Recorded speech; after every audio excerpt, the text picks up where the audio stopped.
Hi, everybody. This is Charles Hoskinson broadcasting live from warm, sunny Colorado. Always warm, always sunny, sometimes Colorado. Today is October 3rd, 2022.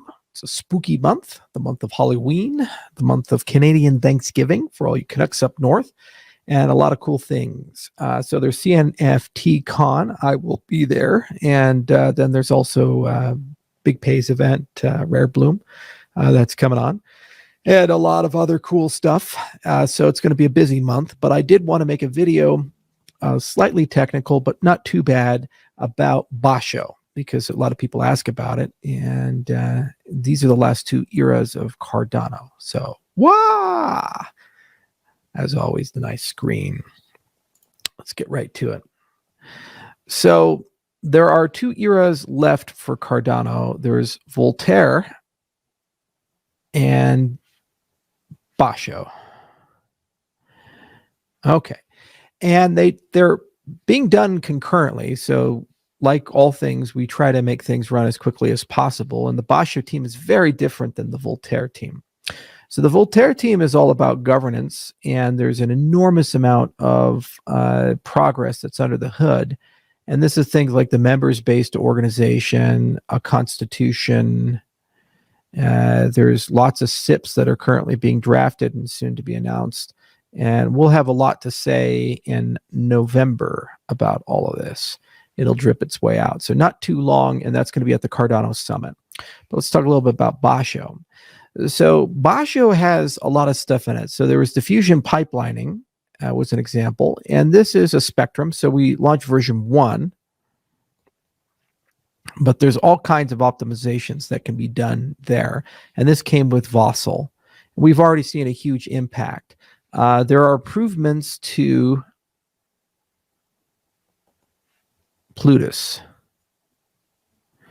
So version 2 is already out. And next year, there'll probably be some sort of version 3.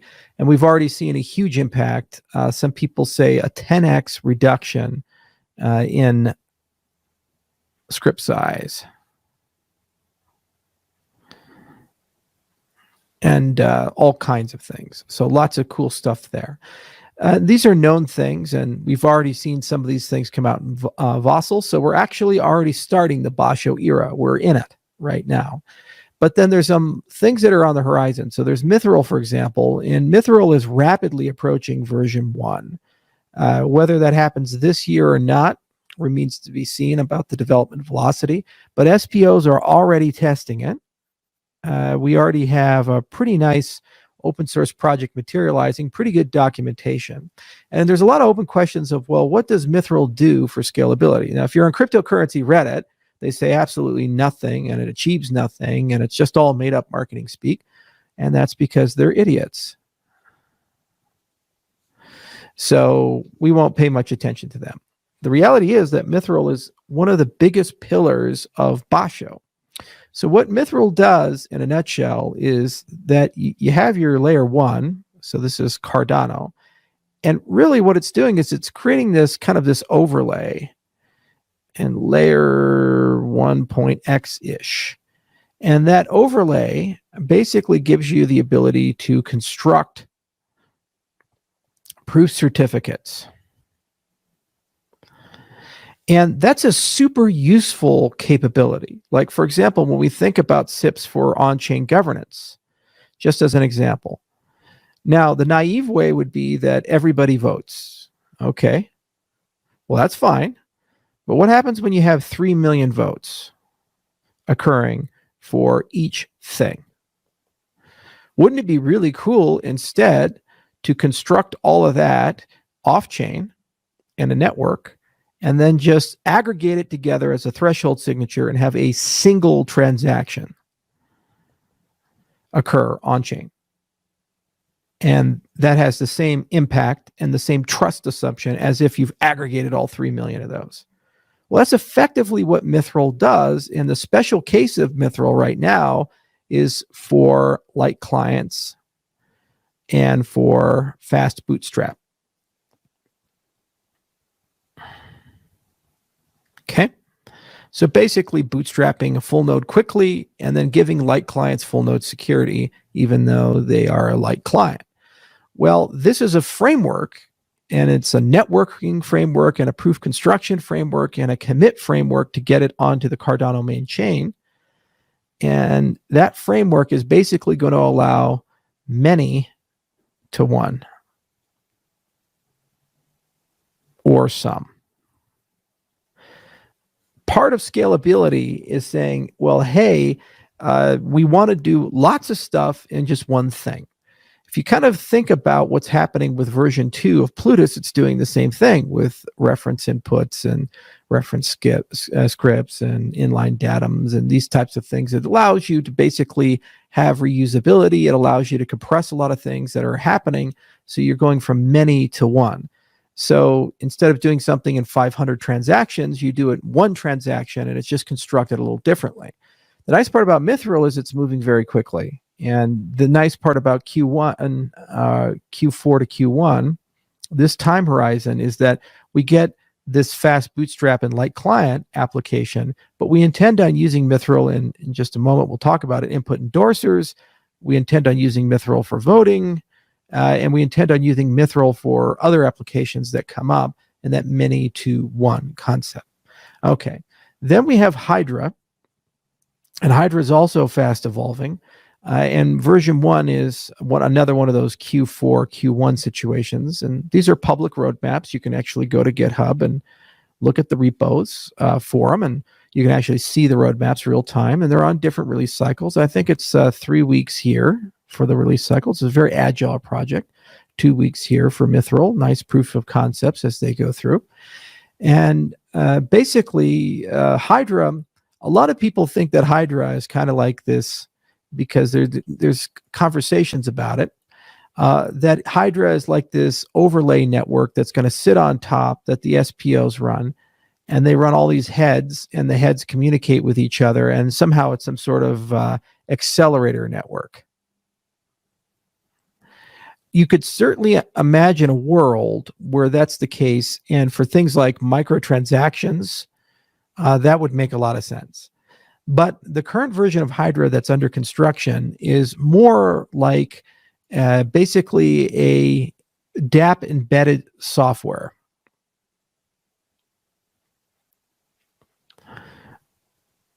So the way that we design Plutus is that you have an on-chain component, and that's your Plutus script. And then you have this idea of off-chain infrastructure that coordinates with the dApp to run things. And this is very common in the Ethereum model as well. And they have all these things to combine these two. And that off-chain infrastructure, sometimes it's centralized, sometimes it's not centralized. It depends on the specific dApp. The idea of Hydra is that it would be part of that off-chain kit. So it would be embedded in dApps that require a lot of scale. And basically, it would do something similar to what's occurring with Mithril, where you go many to one or some. So you can imagine a lot of use cases, again, like voting, like DEXs, things for payments, et cetera, where you want to batch a lot of stuff together, and you use Plutus scripts on chain sparingly. So you only have a few, and then you do a lot of stuff off chain. That is kind of what the version 1 of Hydra is looking at. Having this acceleration network that runs off chain for super high throughput for lots of transactions, it seems like it would be a super useful, super nice thing to have, similar to like a Lightning network or something like that. And we are exploring it. There's something called the Hydra Tail protocol. But the reality is that if you want to achieve in next year and the year after high throughput, you're really thinking about the whole banana, the whole architecture. So you're thinking about the design of Plutus itself and how that off-chain and on-chain communication works. You're thinking a lot about the extended UTXO model and how to most efficiently use it. But then you're also thinking about having specific off-chain infrastructure that can work on-chain. It has an on-chain representation, in this case, a Hydra head. And by embedding that inside the dApp, then basically you can take lots of stuff and you can make it one thing. Okay, so what does that mean? It means your cost goes down, your operating cost, your op cost, and that means your speed effectively goes up. because these can be run with high efficiency infrastructure. They can do tons of things, lots of TPS, and you also can federate them as well. So this is kind of the design goal of version 1. And there's already several dApp developers in the Cardano ecosystem working directly with the Hydra team. And actually, some of them have started making open source commitments to it. Obsidian is one. And so that's really exciting. And they've made some commits to Hydra. So Hydra is becoming rapidly a full open source program. And what's cool about it is that everybody has an incentive to add to it, because as they embed it in the guts of their application, then basically the future versions will be done by not just the Cardano core team, so the foundation and IO and others, but actually by the community as well. And the goal is to reduce your operational cost and improve your transaction throughput and speed. Mithril is also closely related to Hydra in that components of Mithril could connect to and work with Hydra, which is why they have shared teams. So as Mithril advances, Hydra advances, these two things are actually going to be massive for improving scalability. Now, the biggest single contributor to our ability to have throughput will be input endorsers. And I don't think input endorsers are necessary in 2023, because if you just look at improvements to diffusion pipelining and what we're doing with Plutus, as well as Mithril and Hydra, the reality is we'll have more throughput than we'll have use, because the effective TPS rate is quite high already. You know, again, cryptocurrency Reddit, they just have an incredibly naive, stupid way of doing things. And so they say, oh, you're 9 TPS, but the real impact is in the dozens or hundreds of TPS when you actually look at the blocks and how people are using the scripts and how things can be chained together. So input endorsers, what we're doing right now is we're writing the SIPs for them. So we had a humongous design process. It started in January of this year and all the way to last month in September in California. We had a huge workshop with all of the researchers. And in June, we had a big thing in Edinburgh with all of the researchers. And basically, this allowed us to get the design figured out. So now Ben Beckman, the head of architecture at IO, what he's working on is actually translating this end result into SIPs. And there's a lot of simulation that's going on. So input endorsers are not a small thing. They're actually a complete reimagining of the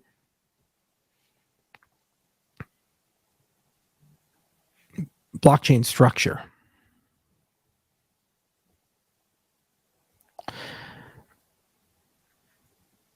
Okay, so what happens is that you go from this standard process of a chain of blocks, and there's only one canonical view, to basically doing a lot of these things asynchronously and in parallel, and they just kind of get batched together, and then asynchronously and in parallel, lots of stuff happens, and then they get batched together. So this concept of input blocks and key blocks, as discussed in our parallel chains paper. Now, this batching, you think of Mithril certificates where you talk about batching transactions, events together. You also could reuse this technology in the extended UTXO model to batch blocks together. So it gives you a way of figuring out conflict-free history. And potentially what this means is that you have asynchronous parallel processing of an enormous amount of events. So the throughput gains, assuming new data structures and assuming new designs, are gargantuan for this, because you basically can be real-time continuously running computations. Right now in the current design, only 0.25% of your block time budget is for computation.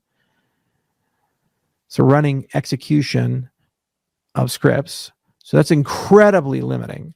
0.25%, not 25%, but 0.25% of your block time is for script execution. So it's a very scarce resource. Here, it's asynchronous, so it's continuous execution. So we expect to see not just a 10x, but a very, very, very, very significant increase in speed and a reduction in cost. That's what we're looking for. Now, what's really cool about input endorsers as well is how do you do this where the network doesn't stall, Solana style? Okay. And then the other thing is, do you preserve or reduce decentralization? So one of the key metrics that we have with writing these SIPs is a model where your set of SPOs increases, meaning you actually have a larger K, despite the fact that you move to continuous execution of scripts, much higher throughput of transactions, and a completely different structure. Now, Mithril is essential for this because as you get here and you talk about that kind of throughput, your blockchain is going to grow. The amount of shit that's going on is going to grow considerably. So if you want to do a bootstrap, you need to have an accelerated bootstrap mechanism. So fast bootstrap and better support for light clients. So the Mithril program will continue all throughout 2023. Ton of things are going to happen. The Hydra program will continue all throughout 2023. Tons of things need to happen. We need to keep pushing forward on that because these are components, if you think about how they get structured together, into how one would approach building out input endorsers. Now, input endorsers aren't the only part of the story. Their design we consider to be, so the SIPs we consider to be the final milestone of Basho. Because if you think about it, all the stuff up here is effectively enough for Cardano to be competitive against all the top 15 cryptocurrencies, including Solana, that are in circulation. When we look at what's happening with input endorsers, this evolution combined with the other open source programs basically is something that will allow Cardano to scale over the next 5 to 10 years of use. And it's closely related also to other innovations that we have like Chronos for NTP replacement, things like fast finality, so the Ledger Redux program, and then ultimately what we're planning with Ouroboros Omega, this entire setup. So basically what we're going to do in November is announce the SIPs and have a big community conversation about their implementation because they touch everything. And it goes beyond the scope of what IO can offer because it has to be a community discussion, meaning that Voltaire is required in order for input endorsers' final design to be ratified because it's going to change the logic for SPOs. We would argue for the better. It's also potentially going to introduce new reward mechanisms. So the reward functions need to be adjusted as well.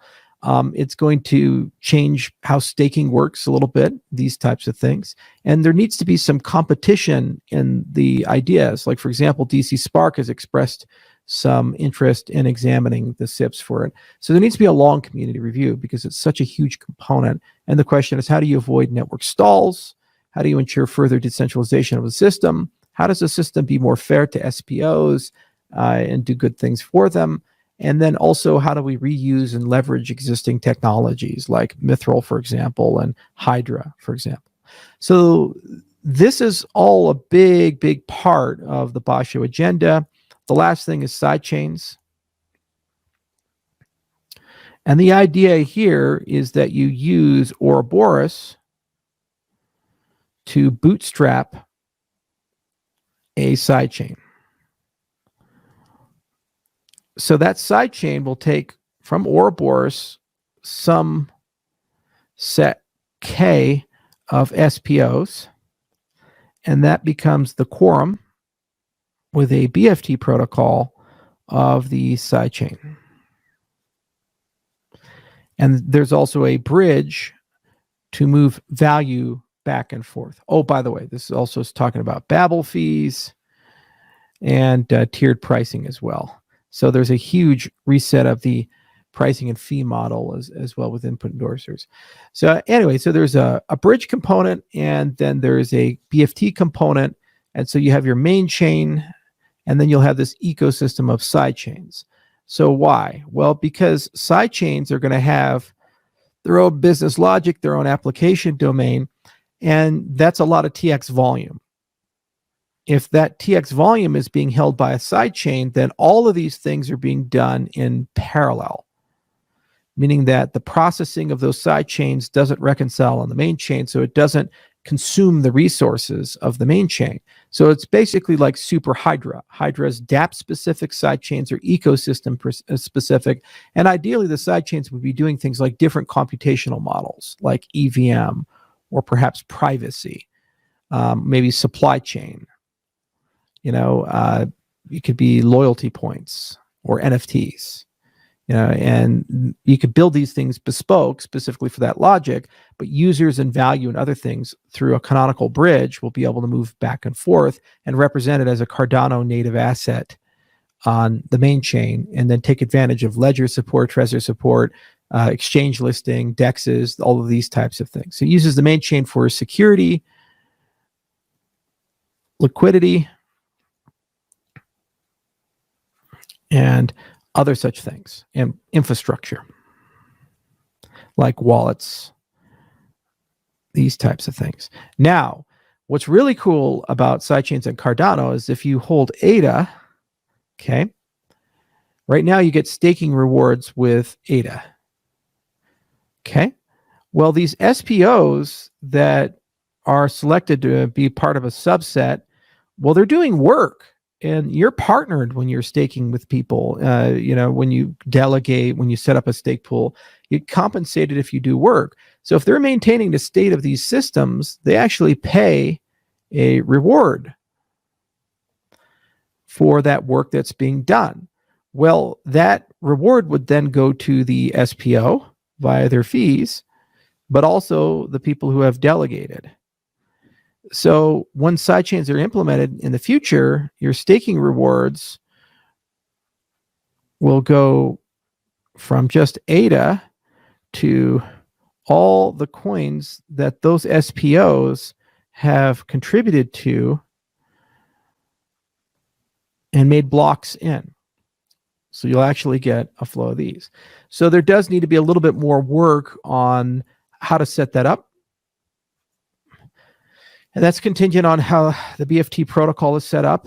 And also there's a consent component, because so the staking certificate has to basically be updated a little bit. So some SIPs are going to need to be written here, and we'll do that through the members-based organization process when it's available. But sidechains are definitely a great component of Basho, because they're a special case of the Hydra where there's so much stuff going on, and it's an ecosystem play that you want people to build on top of. So a lot of TX volumes here. So you can see how complicated Basho is. It's very interconnected. You have some basic stuff like diffusion pipelining, and there's always optimizations there. There's also UTXO HD. That's a component. There's obviously all kinds of things that can be done to Plutus to make scripts more efficient. We've already seen that with V2. A 10x in 1 year is pretty good. There's Mithril and Hydra, which are interconnected in that they go from many to one. And then you have Input Endosers, which is kind of the big daddy. And the Input Endosers side is basically saying, hey, we're going to go to this parallel architecture that we've been thinking about for a long time, the parallel chains paper and other papers that we've written. And we have these beautiful ideas, and we finally figured out how to string them all together. And it's great because it's going to make it more decentralized, and it's going to prevent network stalls. We don't have them, but when you go to these systems, you can create them. And ultimately, you get your speed without compromising decentralization, and you get real-time continuous computation. So you go from 0.25% script execution time to continuous execution time. So in other words, it's just a slam dunk. It makes everything else look like a toy. And Ouroboros was really designed in this direction. We're, I think, the only blockchain that can do that. And then you have sidechains, and sidechains is its own agenda, and there's lots of cool things there. But one of the design goals is to incentivize people to set up sidechains, and then the sidechains basically have to pay rent to the main chain to operate, and that rent is the only thing they can pay, which is with their tokens, which means if you're staking, you start getting more than one token. You get ADA plus all the sidechains that your people you've delegated to maintain. So it's an incentivized system, and they're paying for security, liquidity, and infrastructure basically to operate on Cardano. And there's lots of people have expressed interest in building sidechains, so that'll become a vibrant ecosystem. But what that effectively does is it moves lots of transactions off-chain. So this is Basho in a nutshell, the age of Basho. And you'll find that it's already well underway. There's already tons of dev work that's being done here and been done and shipped. There is a ton of dev work that's being done publicly on these guys. There's a ton of design work that's underway with Input Endosers for the first round of community review. And because it's so significant, it can't be unilaterally done. Most people, if you don't touch reward functions and the other things, don't care too much about diffusion pipelining, but they're sure as hell going to care about Input Endosers. So there's a Voltaire requirement for finishing this. And then you see here with sidechains, again, you're touching some core things. And so some SIPs have to be written specifically on how to do that. But this is well underway, and there's a lot of thought and teams there. So we're deep in the guts of Basho already. And so people say, when Basho? It's like now, it's happening. And we're already starting to see the fruits of our labors. But honestly, I think Cardano has the best scaling plan. We borrowed a lot of really good ideas. Mithril were ideas borrowed from all of these off-chain proof certificate people. So the roll-ups community and the snark community and these things, we found a much better way of doing it that's cheaper and faster because of the design of Cardano. Hydra has kind of borrowed a lot from the Lightning side of the world, and we've learned a huge amount there, but we figured a DApp-specific approach is much better than an overlay network. Input Endosers is really a roll-up of 5 years of research for parallel processing. And then obviously the side chains, we've learned a huge amount. When you look at bridge infrastructure and you look at these off-chain quorums, there's great protocols out there in the world, like Pala is one, OBFT is another one that we created. Pala was created by Elaine Shee's team. So there's all kinds of cool stuff that exists in that realm to use a solid root of trust to bootstrap something and use it. So 2023 is going to be an insanely active year because this is all going on in parallel to all this stuff. And I'm going to do a whole presentation at the Cardano Summit and call that presentation The Age of Voltaire, where we kind of talk about all these different things. And there's probably a 2-hour video worth of content there. But this is really where we harness the power of the community.